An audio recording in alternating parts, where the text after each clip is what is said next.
Welcome to the Week 2 Power Rankings for the Wooper Club League Season 10 Low-Tier Draft. I am IllLogic, coach of the Buffalo Bouffalant, and as always, I am joined by my co-host, Steve, coach of the Waterdeep Wobbuffets. Hello. It may seem that I am chipper today, but for us it is a sad day because we, of course, go over the top 4 teams in the league by power rankings, and as we get right into it, you will see that both Steve and I have fallen from the rankings here, so we have a couple new faces in here. Number 1, we've got the Newport Noctels, number 2, the Close Combat Club, number 3, the Summit County Psyducks, and number 4, the Route 1 Burbs. Steve, we have 3 undefeated teams left. We did put them at 1, 2, and 3, the Noctels, Close Combat Club, and the Psyducks, and the Route 1 Burbs, we actually moved ahead of both of us at 1 and 1. The Noctels, we had them 1 last week. It just seemed fitting after a very clutch win against you, Steve, that we keep them up there at 1. The Close Combat Club with a very awesome win against yours truly as well. So it'll only take the best of the best to defeat us. And of course, the Psyduck clutching out another victory after a very interesting week 1, and the Route 1 Burbs with another clutch victory there at the end too.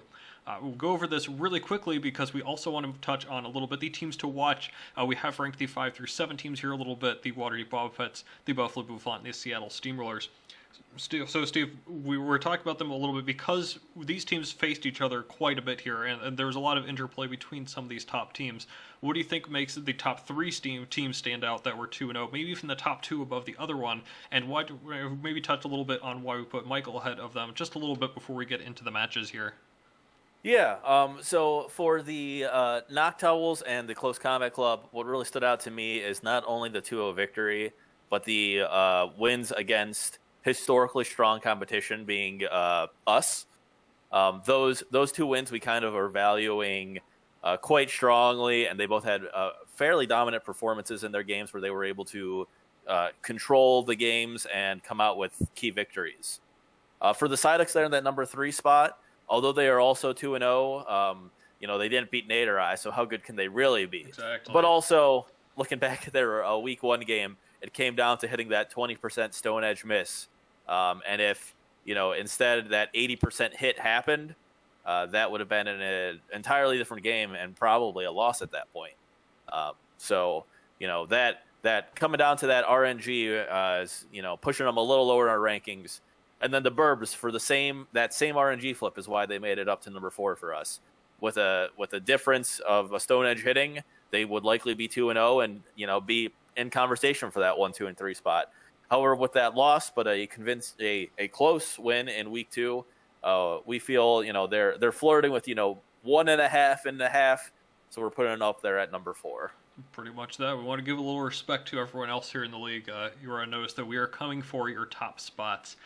But with that said, we do want to head into a little bit more in-depth onto these rankings. And again, some of these teams faced each other, so the first match we go over, the number 1 Newport Noctels did face off against the Waterdeep Wobbuffets, who we do still want to keep an eye on, because you can see from the screen here, this is a very narrow 1-0 victory. Amazing match from both coaches here.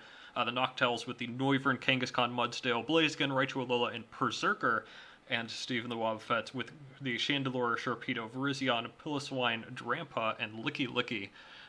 This really started off with a bang here. The Berserker counter lead was super interesting to see with the Balloon, fully expecting the Pilliswine, fully just countering it really well. Kept rocks off the field for quite a while compared to his own rocks he was able to set up relatively early.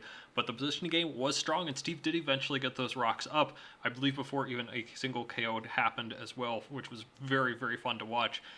Definitely a big standout was that Agility Blaziken, which Alphels identified as a win condition there. There was an awesome interaction in the match that I really want to highlight. The Chandelure had come in previously on rocks a couple of times, had gotten the substitute up, got down really low, but a big wish pass over to the Chandelure brought it from 1% all the way up to 81, which was hilarious to watch as Blaziken set up the agility. We all thought maybe this is it, maybe this is over, and then the knockoff brought Chandelure back down to 1% as it got the necessary chip onto Blaziken to really limit the damage. Steve with another smart switch in there too to force it to go down to Life Orb recoil. That was just a very fun interaction to watch, an absolute blast for that. I do also want to highlight both the normal types in this match. The Kangaskhan just would not go down. It got toxic relatively early, but kept healing up with Drain Punch really effectively. It was very cool to see that. And the Licky Licky, of course, passing the huge wish there. It was very cool to see those two really pop off a little bit there. In the end, it came down to Elfels really was outpositioning Steve for most of the match. It looked like maybe he had a chance to bring it back there with the Sharpedo, but the clutch extreme speed at the end, really good job guaranteeing the damage even at the end too, bringing in Mudsdale and sacking that off to ensure the Life Orb chip got Sharpedo down into range for the extreme speed. Just really well calculated and well played from Elfels. It's a 1-0 victory, and it was that close, but he sure seemed to be in control for quite a bit of the match. Nothing to sneeze at for your performance, Steve. You're still at +5 differential here, which I believe actually outdoes Elfels as their number one team, who is 2-0 at +4. So two really great coaches that I really look forward to watching more of their seasons. It looks like you two are starting to get much more comfortable with your teams. What do you have to say about this match? Just as a note for anyone else going against the Noctowls, Raichu evolving from Pikachu as X to all of its event moves. There's been over 50 of them throughout the history of the game. So be sure to check through about what weird moves it gets. As noted about extreme speed, which I feel subject to, only female Raichus get it. So, keep an eye out. If it's female, it could have it. You see male, you don't have to worry about it. But yeah, well played to Jimmy and the Elf Owls and the Noctowls. Fantastic game, and it certainly in the game felt like I had a chance to claw back in. But especially once extreme speed at the end was revealed, he definitely was in the driver's seat for the majority, if not all of the match. On my end, lots of room for improvement. Lots of things in this game didn't quite go my way and could have been planned for better. And, looking forward to a hopeful rematch in the playoffs at some point where I can take this game back. Yeah, Jimmy's now kind of putting together an impressive streak here over the last couple seasons. He's only dropped one game in the regular season in our regular draft league. That is yours truly, but very impressive so far. Only one loss all of last season. It's starting off again strong here. So I'm sure you two will be able to meet up in the playoffs yet again. So as fun as it is for me to talk about you losing, as much as I like to talk have you talk about me winning, unfortunately I did drop this week as we see the number 2 Close Combat Club pulled out a 2-0 victory. Steve, talk about my loss and maybe more importantly, John's ascent here yet again and another strong start to a regular season.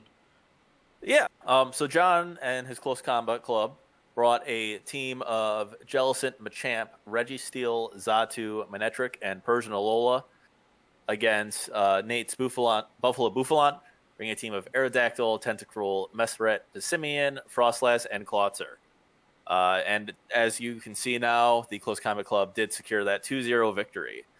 John was able to pick up an early KO against the Frostlass to get a early lead. It did cost a layer of spikes. Both teams kind of getting what they're going for. John the KO from talking to Nate that Frostlass was meant to go down early for some hazards as well as some other things. So getting up the hazards was maybe not enough, but good start there. But the big surprise of the match came quite early with John busting out the Trick Room. Was able to set it up twice, and both of them being able to secure big knockouts with his slower, bulkier Mons. During the first one, Machamp coming in and breaking through the Tentacruel. That very strong wall. However, can't switch into multiple close combats against Machamp with the Guts boost. So Tentacruel going down there. And then in the second round of Trick Room, Jellicent setting it up and using it to sweep itself, taking out Pissimian. Both times, John at the end switching to Registeel to kind of solidify things at the end and absorb some damage. And then at the end, John playing fantastically, using the Persian Alola to kind of keep Aerodactyl's way and chip everything. Able to taunt to prevent Mesprit from setting Reflect backed up. Able to get some massive damage with foul play on everything, taking it all down until Persian eventually went down to the Aerodactyl. Plays around everything perfectly. Fantastic control of the match. Is able to take a pretty commanding lead. For Nate on this part, even with the fantastic control John was putting out, he was able to pick up KOs throughout, as well as at the end, Aerodactyl coming in and turning what looked like a potential 4-0 loss into just a 2-0 loss. It's not much of a swing, but it is a pretty big improvement, able to get lots of KOs out there and keep the game close. Yeah, Nate, you have anything you'd like to add? Absolutely. There will be a video coming out soon. It is always fun to make videos whenever you win, but you also have to make videos when you lose. And we'll definitely be going into a very long diatribe there about some of the plays and mindset errors that I made throughout this. No disrespect to John at all, because I thought he played a very good game. He and whoever else prepped with him did an awesome job. Putting everything together, really outdoing what my expectations were for it. I brought a game plan around outspeeding my champ, and, you can't really outspeed it in Trick Room then, huh? I definitely misplayed around Jealous and getting Trick Room up the third time in particular, and honestly, he just played properly, and I think I kind of tried to overstep what was happening there. So kudos to John for sticking the plan very well, and just executing properly. Definitely well deserving of a top 2 spot in our power rankings, and I'm hoping to improve here in the near future. Next up, we do have our number 3 team on the power rankings, the Summit County Psyducks. We're not going to be going too in-depth to this one because this has been selected as the feature match, which should be going up very shortly after this one. This one does feature the Summit County Psyducks and Duck Dad, with his team of Salazzle, Duraludon, Mantine, Leafeon, Claydol, and Aggron.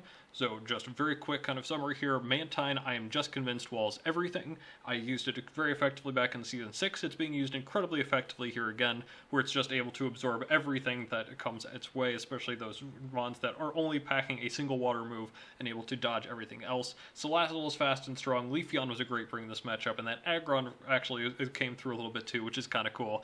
Seeing Duraludon punch holes a little bit.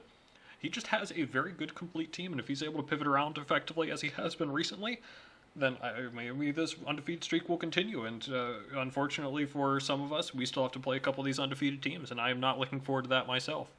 Steve, anything else you want to talk about this match and Duck Dad's success thus far in the season? I mean, I don't really have much to add on his success. I will mention in both of his matches, he has done his best to keep his opponents alive as long as possible, healing their water-absorbed Mons that can't do anything back to him.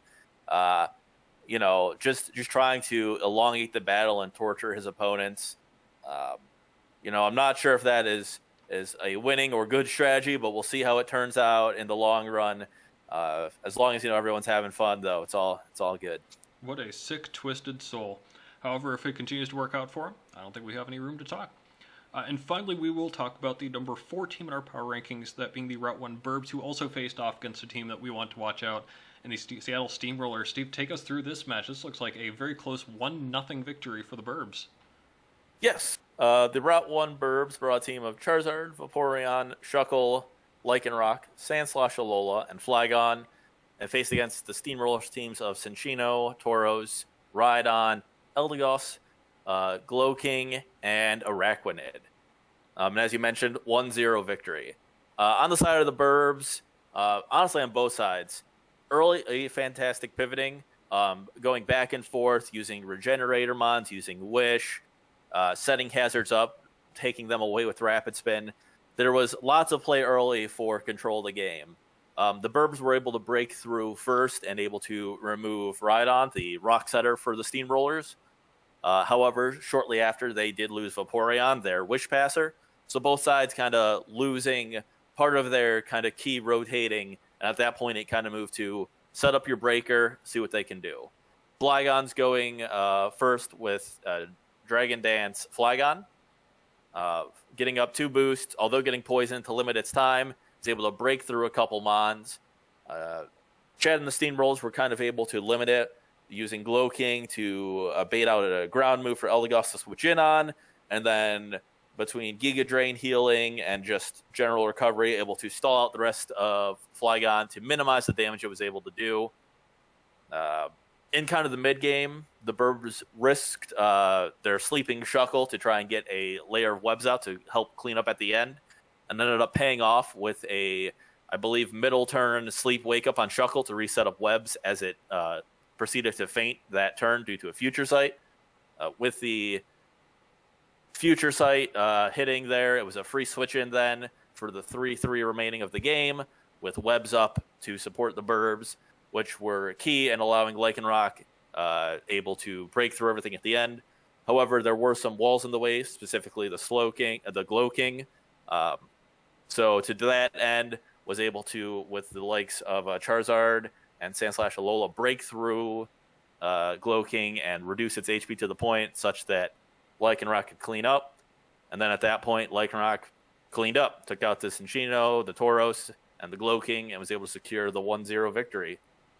On the side of the Steamrollers, early fantastic pivoting, just at the end needed to keep Glow King a little healthier and were able to deal with the Lycanroc.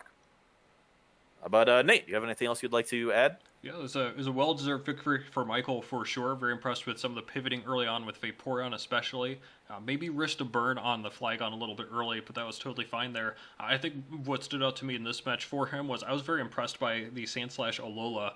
We saw it doubling as both a rapid spinner and an offensive threat, as opposed to, say, Chad's team, where I feel like they were somewhat similarly constructed here, but Chad's spinner was limited off to Eldegoss, which could really only tank a little bit of ground moves and fire off some inaccurate sleep powders, or you could have the Cinccino, which didn't really end up accomplishing too much, whereas Michael was able to consolidate that quite a bit with the Sandslash, and that ended up being very crucial for breaking through the Glow King, of course.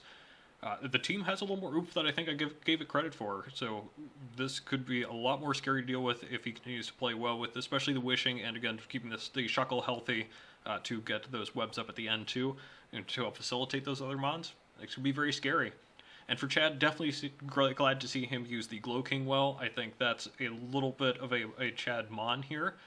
He does not have access to his classic Corviknight Chansey core. However, something like this, and to the Araquanid, and of course the other Regenerator piece, that's definitely much more his style. I could definitely see him being more of a Slowbro King player in the first place. So seeing him use Glow King, get 3 KOs, using Future Sight well, pivoting around well. If he's starting to figure out the other parts to his team that he's not as comfortable with, that is a very scary sign for the rest of us. It was only a 1-0 defeat for Chad, so that is he definitely deserves to stay on the power rankings as a team to watch out for. So that'll do it for this week for week 2. However, we do want to add in a little bit of looking forward at the end here too. Just a quick preview of the week 3 matches. We've got the Bouffalant and the Oricorios, the Noctels and the Miltanks, the Wobbuffets and the Castforms, and then some matches that really stand out, the Agrons and the Steamrollers, the Psyducks and the Close Combat Club, and the Incineroar and the Route 1 Burbs. Definitely, to me, what stands out, we've got our numbers 2 and 3 teams, the Psyducks and Close Combat Club, fighting against each other in week 3. 2 of the only 3 undefeated teams left, only one of them will advance to continue to be undefeated. That should be a whole lot of fun. Anything else stand out to you in this schedule here, Steve? You mentioned the other two more exciting matches of the Agrons and Steamrollers and the Incineroars and Burbs. With both of these matches, we're having teams that are that we listed, but weren't in the top 3. Barely making the top 4 or barely making the to watch list, going against the teams that just barely didn't make it. So the results of these matches could really shake things up and take some teams in or out of the top 4 or the to watch list. So really excited to see how these games play out.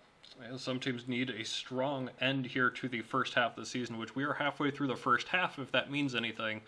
So these matches could be very important coming up here too, especially those big ones that could shake things up. Definitely exciting week 3 coming up here. So that'll wrap it up from us. Definitely check out the week 2 power rankings as well as all the other channels that we have listed down below for all the other coaches that are putting up videos. And we'll see you next time for the week 3 power rankings. See ya.